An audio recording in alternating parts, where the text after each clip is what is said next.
Hello, in this tutorial I'm going to show you how to make a learning module.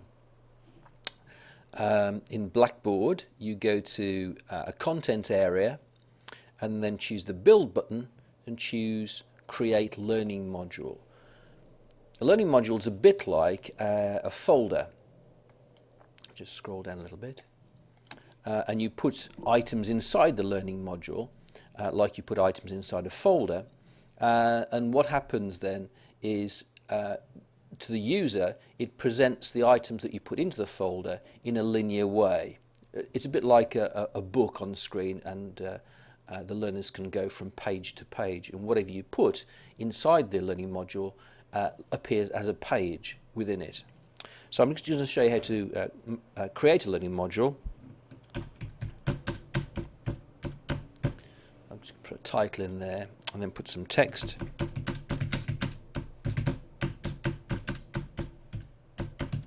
The text you type in here will appear underneath the title, underneath the link to the learning module itself. So obviously you put something a bit more explanatory in here. Let me scroll down a bit more.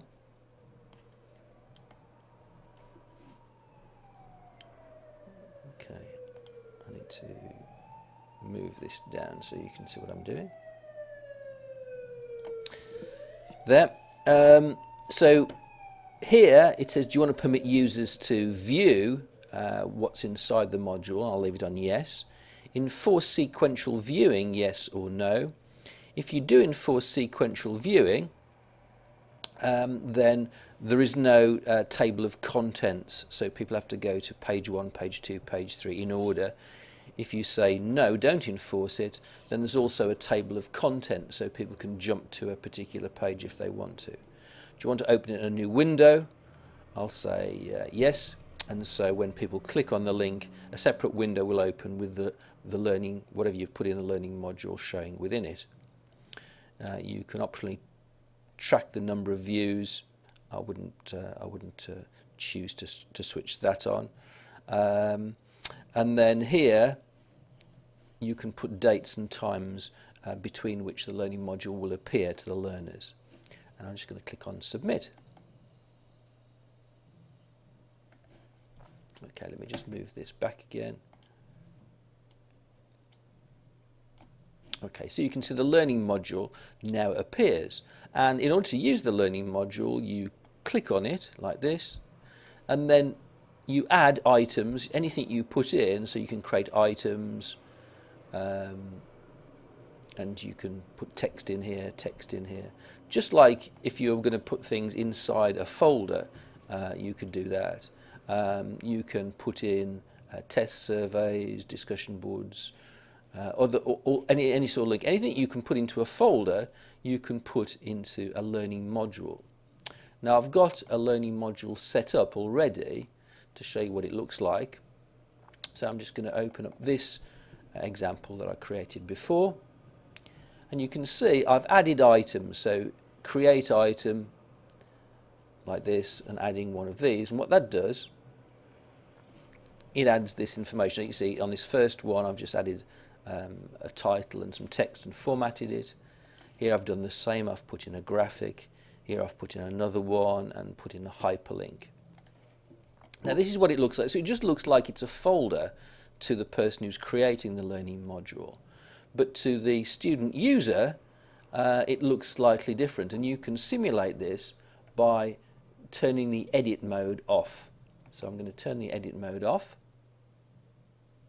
Then the learning module, if I just come back a level, you can see this. So the student would see the learning module as you do, but when the student goes into it, that's the first page, and you can see up here we've got page 1 of 4, and we've got little arrows so the student can go to the next page and see what that looks like, and the next page and see what that looks like, and then the last page there. And this one's actually a link to a blog, and so you could use this for an activity, because here you could describe what you wanted the student to do. Excuse me. And then when it comes to the posting part of the activity, they could click on there, click on launch, and that would go into a blog, and they could post their response. Because I said I didn't want to enforce sequential viewing here, we also have this contents button, and when the student clicks on that, it gives the names of all the pages so the student can click on one of them and jump to a particular page. So a learning module then, if I just come back to the beginning, a learning module, I'll just close that down. It's just like a folder. You create it in a content area.